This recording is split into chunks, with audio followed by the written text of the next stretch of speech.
Bonsoir à tous, ici Dominique Labbé d'Accès Physio. Donc, je viens tout juste de croiser Mélodie du yoga du coin. Je suis présentement au gym Kinergique, il est 22h15, puis petite capsule sur la motivation pour aller au gym, s'entraîner. Donc, je suis armé de mon eau minérale ici. On va au gym, c'est tranquille. Et voilà la bonne clé. Tadam! Alors, tous ces super beaux appareils, c'est tellement un beau gym, le gym Kinergique, à Longueuil, avec d'excellents entraîneurs. Comment rester motivé donc à l'entraînement, au gym, en musculation? Tout d'abord, ça peut être le fun, c'est venir à des heures où il y a moins de personnes, par exemple très tôt le matin ou très tard ici. On a plus d'espace pour nous, c'est plus calme, on a du temps pour réfléchir, prendre du temps pour soi. Autre truc, le journal de bord. Toute personne sérieuse qui s'entraîne devrait tenir un bon journal de bord.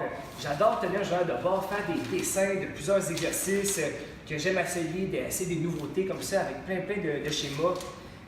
Tous mes entraînements depuis à peu près 10 ou 15 ans sont marqués dans des cahiers Canada.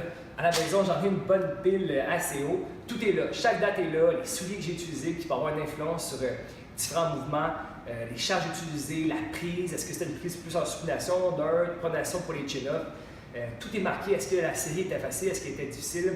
Donc je trouve que ce qui est le fun, c'est d'écrire beaucoup et ça permet d'objectiver. Quand on l'a écrit, on l'a fait, c'est objectivé, c'est fait. Au lieu d'être dans le néant un peu, pas avoir de plan, super le fun. Par exemple, le matin, quand on se lève, d'écrire nos objectifs santé et comment y arriver. Et on se fait une liste d'activités et on le fait. Ou le soir, des fois, on est un peu plus stressé ou on a plus d'idées en tête, on peut marquer des idées, ça libère un petit peu l'esprit. Même chose pour l'entraînement. J'adore ça, écrire tout le temps, dessiner tout le temps pour rester motivé. Nous autres, les gestionnaires d'Accès Physio, on a la mission de soigner et comprendre chaque être humain. Puis avec cette mission en tête-là, on se fait des activités prioritaires, bien traiter les patients, faire de la formation continue, faire des formations entre les physios. Donc, on a une mission en tête et des objectifs et des activités prioritaires pour y arriver. Même chose pour l'entraînement. Je pense que l'idéal, c'est de bien se connaître, savoir nos objectifs et de se faire décrire beaucoup, de bien comprendre comment on pourrait y arriver. J'essaie avec mes fameux journaux de bord de toujours avoir à chaque jour une activité physique que j'ai faite. Ça pourrait être, par exemple, un petit 15 minutes de marche, ça pourrait être quelques squats, une séance de course, une séance de acro-yoga, de slackline, un peu de tout. Et l'idéal, c'est d'essayer à chaque jour d'écrire quelque chose.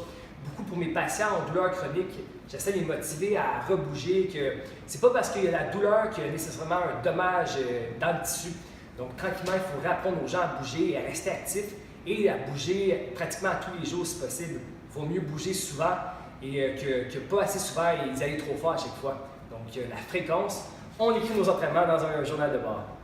Dernier truc, bien sûr, de ne pas apporter de cellulaire au gym. Là, j'en ai un pour filmer, bien sûr. Mais c'est un bon truc qu'on fait souvent. Moi et mes amis, on laisse le cellulaire dans l'auto ou on le laisse à la maison. Donc, pas besoin d'utiliser le téléphone au gym. Ça sert à rien d'être sur Instagram ou Facebook. C'est juste la distraction. Profitons-en justement pour vivre le moment présent, de s'entraîner et de s'amuser. À bientôt tout le monde. Merci de votre écoute et à une prochaine capsule. 23 heures exactement, 30 minutes d'entraînement, super efficace, pas de pause, pas besoin de s'entraîner super longtemps pour que ce soit efficace. Mais là, c'est assez. À bientôt tout le monde, on ferme la lumière.